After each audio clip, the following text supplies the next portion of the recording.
Hi everyone, my name is Chris Keller. I'm going to show you some really cool things about Todo Cloud Intelligent Task Parsing. Intelligent Task Parsing is also called task shortcodes for short. It's essentially key characters from your keyboard that indicate details within that task.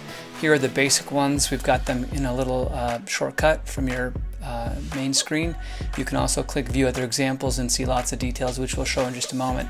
Let me show you the most logical ones that I use every single day, and they're based on due dates. So I open that with parentheses, today, and I might have a task like this, take out the trash.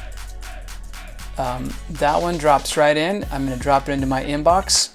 I might have a list called home, and I might have something else which is clean the air filters. Clean the air filters. And then that might be next Tuesday. The cool thing about this one is I can indicate the list it goes into by using a dash and then the name of the list. So it shows up here for just a brief moment so you can see it. You can recognize that it's done. It's February 11th, which is Tuesday.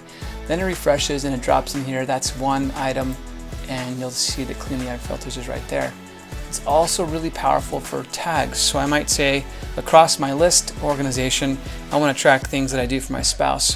So I'm going to use a new tag. I'm going to call it spouse, and then it's going to be clean the house. She's going to like that, right? I also want to put it in my home folder, and this is going to be next Saturday. Now this is a little bit more tricky, but To-Do understands how to make this happen. And then I might put a priority to it. So of course it's for my wife. I'm going to put high priority. 2 exclamation marks would be middle, medium, and 1 would be low priority. I hit enter. It shows up here for a brief moment. We see it's high priority. Look at that, Saturday, February 15th. It updates. When it updates, then it drops into my home list. There it is right there. Pretty slick. Now if you want to get even more advanced, you have all these other things you can do with start date. There's my due date. We talked about priorities, we talked about tags, and we also talked about lists. Other examples are here. If you click into this, you actually see a quick animation on how it's done, and you can click here for more details. And from those details, you have lots of examples of how this is done. It really is intelligent task parsing, which makes it quick and easy to create tasks. I hope you like it. Have a great day.